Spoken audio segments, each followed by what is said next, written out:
Welcome to November's meeting of GEG Iowa. Thank you for joining us today. You can get to our website at bit.ly, so it's bit.ly/capital GEG dash Iowa. The I in Iowa is also capitalized. If you navigate to our website, you will find everything that you need to know about the group, including how you can get connected, information about our discussion board, and when we meet in the future. And then the third sub-page has information about our monthly meetings. It'll always have information about when we are meeting next. That'll always be the first thing up top.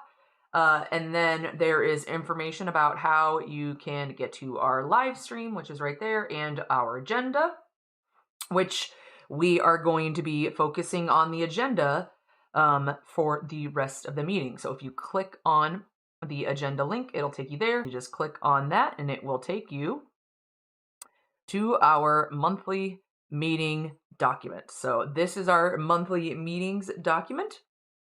And it first starts with a table of contents, which will help you navigate to everything else in this pretty long document because it is a running document for the entire year. Everything that we do all year here will be listed here.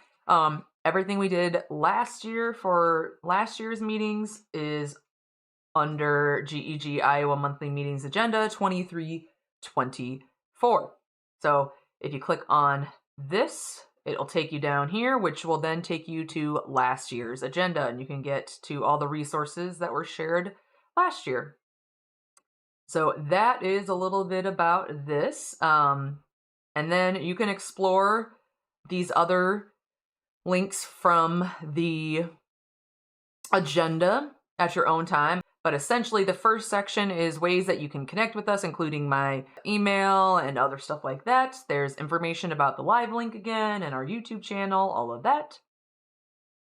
And then let's talk about me, your host. So my name is Whitney Bacon. I am the host and the leader of GEG Iowa. I have been GEG Iowa's leader for, I think, a year and a half now. At that point, GEG Iowa was defunct, so I have brought it back. I previously attended GEG Iowa meetings as just a member, but about a year or two before COVID, the group shut down, just Iowa's branch, and then once we shut down, I had been joining and attending GEG Ohio's meetings until I realized might as well bring it back alive if I am going to host it. But I have currently 10 years, almost 11 years of teaching experience, most of which I was a middle school teacher, varying grades, but I have been general ed teacher, been reading and literacy, mostly lit based. That is my focus. But very quickly into teaching, I realized I enjoyed working with teachers on things educational technology. So that is what I moved towards and gotten a master's in that. I currently work for the Iowa Educational Services for the Blind and Visually Impaired. We are a department of the Department of Ed, and I work with our teachers on anything they want to learn educationally technology. I explore resources for them. So a lot of the resources that I share during my monthly GEG meetings are things that I have researched, played with, tested for my current job as an ed tech specialist for ISBVI. So that's a little bit about me. For the November meeting, we are going to be discussing privacy-based protection. So various resources that I use and swear by that are far more protective of your privacy than some other services. So let us talk about a couple different ones. I have broken this down into 3 categories today. I'm going to talk about web browsers and search engines. I'm kind of lumping them together. virtual cards, and temporary email. So I've got resources for each of those to introduce you to. It is 2024, almost 2025, and the number of website services, everything that you guys have to sign up for, and every single time you have to essentially, what do you call it? Give out way more personal information than you really should ever have to. So we're going to talk about ways that you can prevent some of that. So the first one we are going to look at is, as I was mentioning, a search engine. The most common search engine for people, like the most common search engine that people use is Google. But I'm going to introduce you to DuckDuckGo. If you have not heard of DuckDuckGo, the website is on the screen for you. It's duckduckgo.com. But if you are on the agenda, it is the first link under the must-have resources. If you go there, it'll give you some information about it, but I'm going to talk all about it, okay? So if you go to this link, then you will see a search bar, okay? This is a search engine. It is very similar to searching on Google, but how DuckDuckGo's search engine is, it's better for you than Google, which, yes, I understand that this is a Google educator group. However, Google is not secure with a lot of your stuff, okay? So yeah, you can use plenty of Google services, but that does not mean that you want to use all of Google services. So I do not use Google's search engine when I am searching, because of many reasons. Because anytime I am searching, it is saving my search history. It is using that search history and selling it to advertisers, and it is learning my search behavior to recommend things that are relevant to me. So DuckDuckGo as a search engine offers the opposite of that, okay? It is a privacy-based search engine. So if you go to duckduckgo.com, you can learn more information. Their website has a lot of information for you. DuckDuckGo is also a browser. I'm going to talk about the search engine first. So if you keep scrolling on here, it gives you information about DuckDuckGo's search engine. So it says other search engines track your every search from where you go to what you buy. We don't track you ever.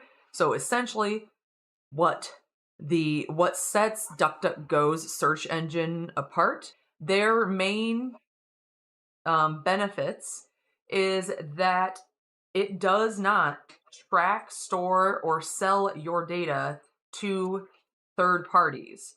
Okay? It doesn't save your search history. It doesn't search or save your browsing history. Anything you search in DuckDuckGo search engine, the .com, any ads that you see, because this is it's a company. They have to make a revenue somehow. They make revenue off of the private ads that they use, and you're only going to get ads that are related to specifically what you are searching. So if I am searching for local restaurants, I am only going to get local restaurant ads. That is DuckDuckGo.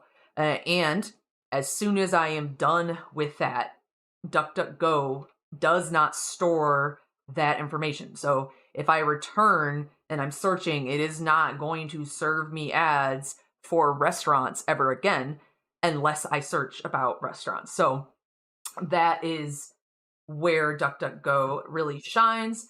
A lot of people do not possibly realize how much Google and other non-privacy based search engines, how much they sell your information to third parties. They are doing that because they get a cut of the advertisement. But and like there's the stereotype that everybody is always like, "Oh, well, how do you say it? Like, I feel like my phone is listening to me." Your phone doesn't even truly need to listen to you. You give your phone more than enough private information. The number of websites that we sign into, the number of websites we put our name in are like, there is so many different things that we do. So DuckDuckGo tries to get around that. And not only that, but it has all of the features that the Google search has, because it is built on the same type of like technology. It's just that it has extra features that protect you and protect your personal information. So you're going to get rid of a lot of those issues. Um, so that is the main way that I use DuckDuckGo. Besides, the search engine has other features that go further to protect your privacy. Okay, so they have an extension. So if you see up here in this corner, I mean, it's pretty tiny, but I'm zoomed in a little bit for you. I have the DuckDuckGo extension installed on my web browser, and I can, instead of having to go duckduckgo.com, I can search. But this also offers some protection, and it kind of shows you exactly what it is. So any website that you go to, if you have this extension installed and turned on, then it will offer some of these things. So it will tell you what has attempted to track you. It'll tell you different stuff like that. So like if I were to go to like somewhere that has obvious ads, let's go to msn.com, and then I open this up. It blocked this from loading. This is encrypted, which is a safer thing. And then third-party requests. This is just warning you that this information, since it's MSN, which is Microsoft, it's trying to warn you like, hey, this website is tracking this information. Okay, so protections are on for this website. I could turn them off and have not great things, but there is ways to further protect yourself. There is also the browser. So if you download the browser, there is also some more things that will protect you. However, I am going to recommend the next resource, which is a different browser. They're very similar, but it is called Brave. So Brave is a browser that is a privacy, like it is privacy focused. It is built by people who that is their main focus on protecting your privacy, cybersecurity, and all of that jazz. And it can function with all of the DuckDuckGo stuff. So I actually use this in conjunction. I use DuckDuckGo's search engine and I use DuckDuckGo's extension on Brave, because DuckDuckGo's web browser is great. However, Brave is even better. So I'm going to use the one that is even more advanced, but like you might as well explore both of them. They are both really good.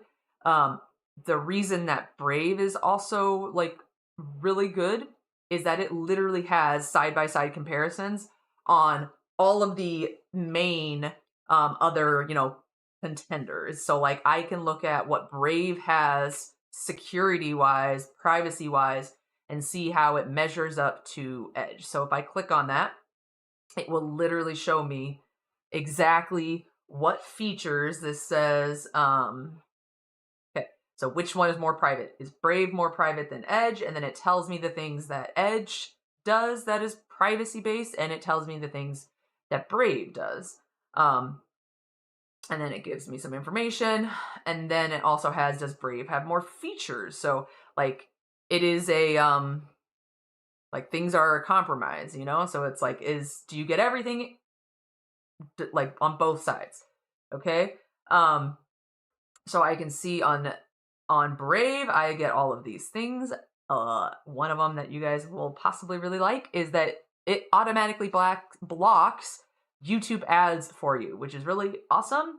And it also has just built-in ad blockers. So not only does it, similar to the DuckDuckGo search engine, not only does it only give you ads that it purposely has set for any search that you do, like a very specific search, but you are not going to get other ads. So like this is an example here. Right now we've got Brave running on the left side, and then we have Chrome running on the right. Brave shows, like when you look at Brave, it's the same exact website. They are on dailymail.co.uk. On Brave, it shows that like after the main navigation bar, it immediately goes to the title of the website or the title of the article.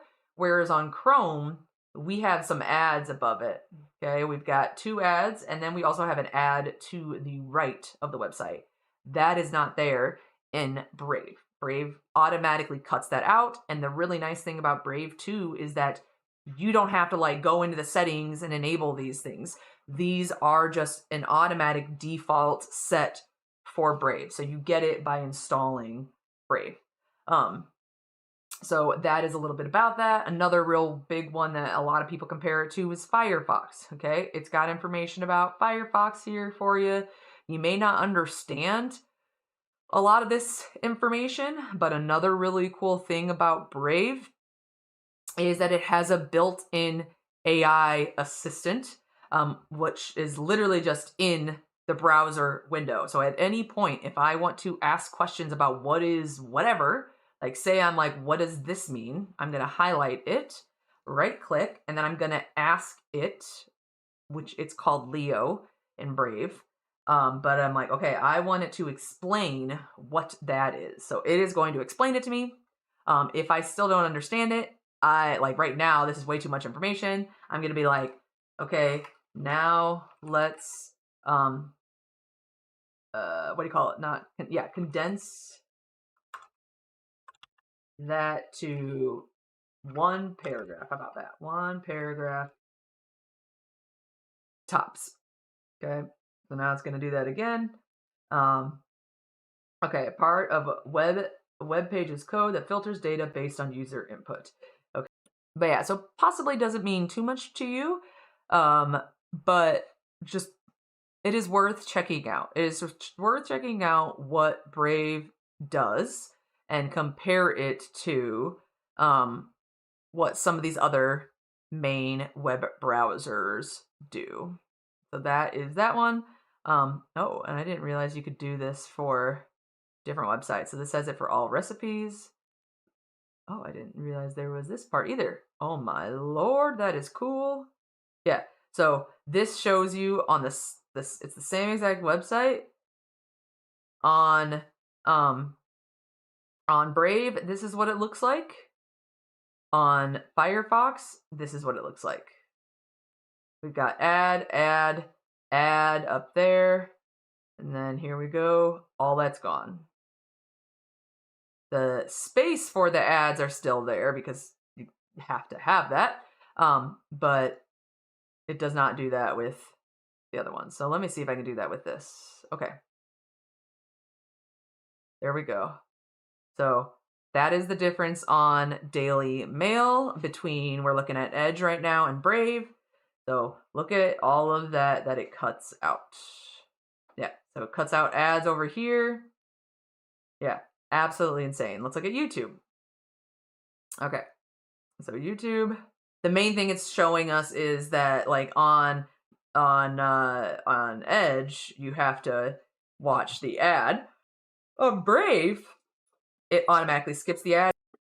So that is Brave. I am showing you guys this on Brave. I am right now on Brave. So check out Brave. Is there anything else I didn't talk about? Oh, there's many things I didn't talk about. Okay, so say I want to, say I'm on a website, say I'm on our website, if I go to copy the link, something that a lot of people don't realize is that in a lot of links, there is still tracking involved in the background. Like it can track how many times you opened it and da da da da stuff like that. There is an option with the link that you can copy a clean link, which that is like it'll copy the link without any information that the website would use to track and or store your data. So that is Brave. I was trying to show you some of the ways in which it is different than Chrome. It still has a lot of the things that you really like about Chrome. I can get to that AI option at any point by clicking this like second icon. It's this guy right here, and then I can ask it whatever for it to do.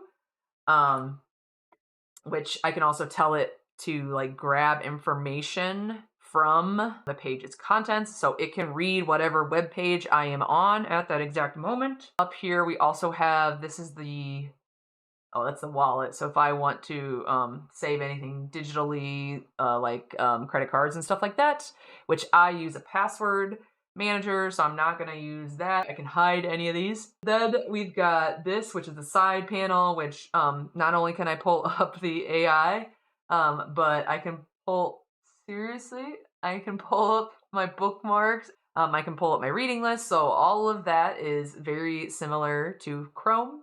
In fact, I wonder if there are like flags. Oh yeah, best Brave browser flags that you should enable. Okay, awesome. It does have them. Brave flags. There we go. Okay, I will have to check those out. But flags are essentially things that you can add on top of, let's see, reading mode. Yes. Okay, so I'm going to enable the reading mode stuff because that is something that I use. Love it. Okay. Oh, reading mode. There is a reading mode in Google Docs. Totally getting distracted. That is awesome. Cannot wait to use some of those things. Any hoot. So that's a little bit about that. Another awesome feature with Brave is if you've ever been to a website where it will not let you paste. Brave has a feature where it will let you. It's called force paste. And essentially how that works is, which I don't think it will work right now because I can paste, but there is, like, usually when you right click, if a place does not let you paste, there will be an option that says force paste. Oh, you can also, like, when I switched to Brave, a really nice thing is that you can, like, directly import all of your settings. When you first, like, start Brave, it'll ask, do you want to import your settings, your extensions, and your bookmarks from any existing browser? And so it is a Chrome-based one, so it asks me, do I want to install my extensions? The nice thing with Brave, though, is that it has a lot of extra features, so I did not even want to install all of my extensions because there are just some that I don't need anymore because it is a feature of Brave. Let's move on to the next thing. We are going to talk now about privacy.com. If you guys have never used privacy.com, check it out. Essentially what privacy.com is that it is free virtual cards. They protect your privacy because, like, essentially what it does is that it generates a real like credit card number or debit card number, I should say, and a real expiration date, a real what is it called, CVC, and you can use them on literally anywhere that you would use a regular credit card. And it is, like, linked to real money. You have to link your privacy.com account to a bank account. But it is really easy to set up an account. And then all you got to do is link your bank account because anything that you would use for this virtual card is linked to your bank account. The big reason that a virtual card is useful is how many websites have you guys been forced to put a credit card into just to sign up or just to see if you even want to use that website? The virtual cards are really good anytime that you are asked to enter in a debit or credit card information, because it is a legitimate card and it is legitimately linked to your account. But the reason why privacy.com is really good is that you can set limitations. So you can say they can only charge this card once a month. Let's say I'm going to create a sure, let's go with Amazon card. And then all I gotta do is create the card. It literally has generated, and I'm not doxing my.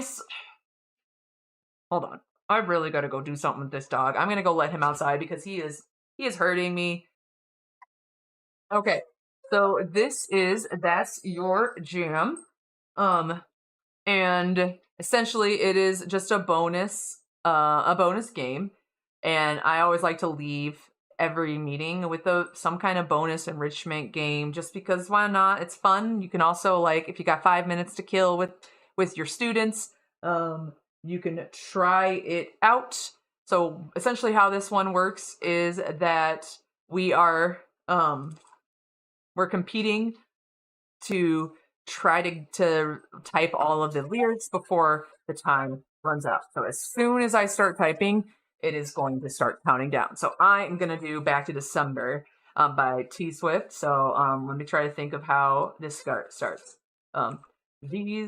Here, I think I need to activate the page. These days I haven't been sleeping, staying up, playing playing myself, dreaming, leaving. There we go. When your birthday passed and I didn't call, and you guys get to hear me singing.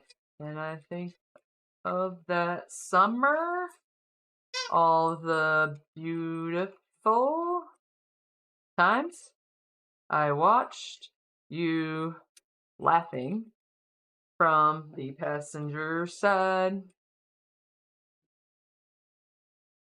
Realized I loved you in the fall and the cold, and then the cold came, the dark days. We are right here, by the way. When fear came into my life. Wait, fear came when fear something into my life. Um, Here, I can zoom in for you guys. Okay. I'm trying to think of how this song begins. I go Sorry. I go back to December all the time. How does it go in the beginning? Oh.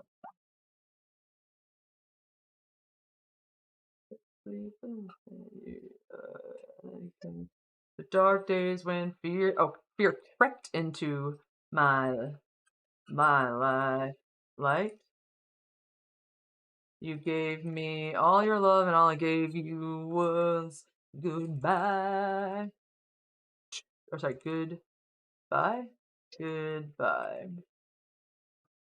So there you go. So this is me saying I'm sorry for that night. So this is me. This is me crying. No, can't think of how it goes. So far I've got most of the I'm so blank you time to blank you. Your tone.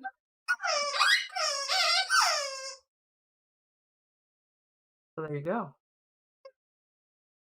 Oh, how about Skater Boy? Okay.